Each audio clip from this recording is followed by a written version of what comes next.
everyone. It's Mora Sarah. I'm wearing a hat. Actually, it's a crown.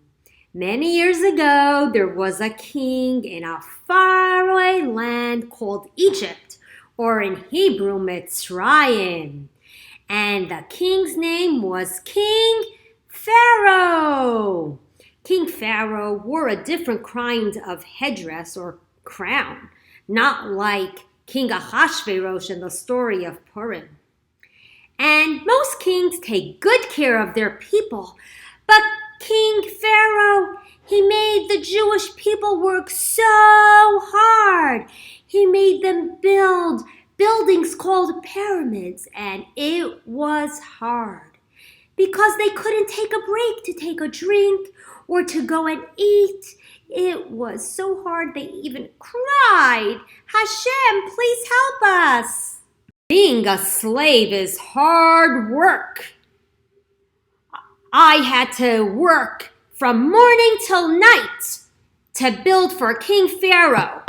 And it was so sad when I couldn't go home to take a drink or to eat.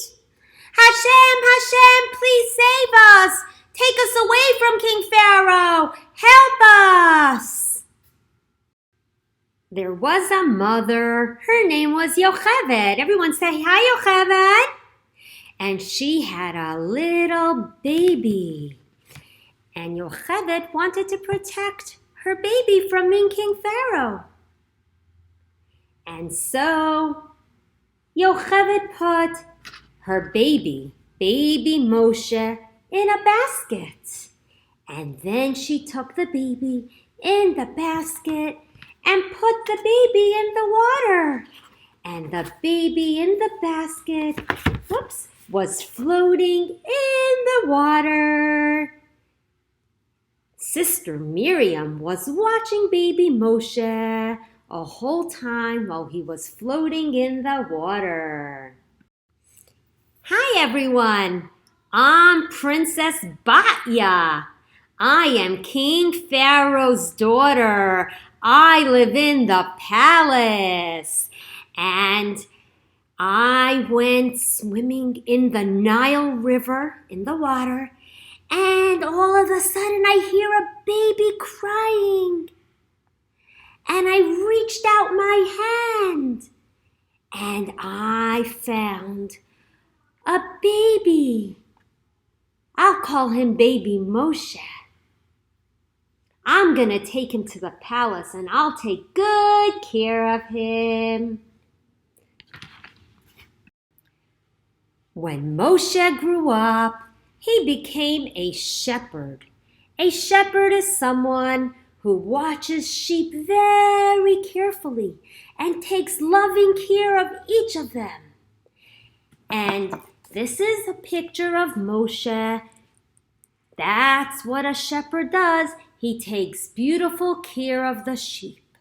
But one day, when Moshe was taking care of his sheep, you know what happened? He saw something very interesting. He saw a bush, and it had fire inside.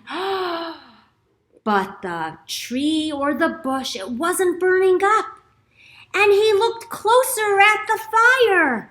Here is the picture. You can see Moshe looking at the fire. There's a fire in the tree, but the leaves are not falling off. It's not burning.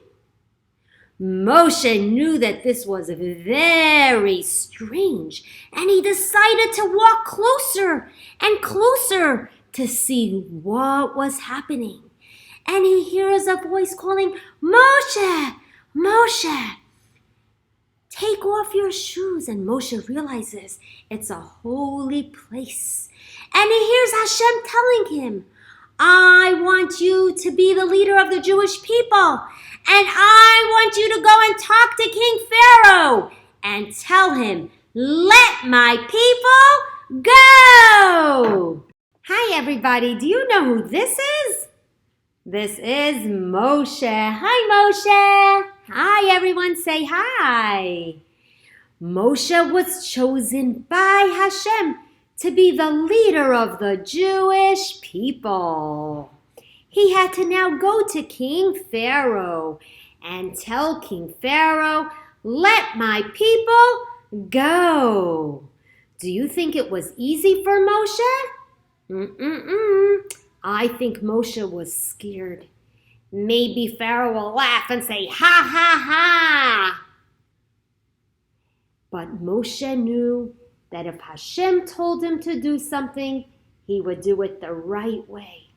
And so Moshe went to King Pharaoh and said, "Let my people go." And do you know what Pharaoh said? Help me, everybody. He said, "No, no, no, I will not let them go." It was really hard. Hashem ended up giving King Pharaoh 10 punishments.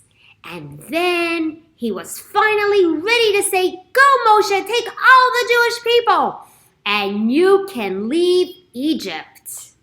And now the Jewish people were so happy to go out of Egypt. They quickly put everything together, and they wanted to also make bread so they'll have what to eat when they leave Egypt. But you know what happened? There wasn't enough time to make the bread big and fluffy and to let it rise. And so what they got was just matzah. The sun baked the bread and it became matzah. And now the Jewish people are following Moshe, and they're walking out of Egypt, and they're so happy that they're not slaves anymore. But then they came to the water, and they started crying, "Hashem, help us. What's gonna be?" And Hashem told Moshe, "Don't worry. I will take care of you." And Hashem told Moshe to pick up his staff or his stick and pick it up over the water. And then the water opened up. Hashem made a big, big wind. And the water opened up. And all the Jewish people were able to go through the water and cross the ocean, the Red Sea actually. And they were safe. And then when they were safe and across the water, they started to dance and to sing. And now it's your turn to take out an instrument or a pot and a spoon, and it's your turn to sing Dayenu and to say, "Thank you, Hashem, for taking such good care of us."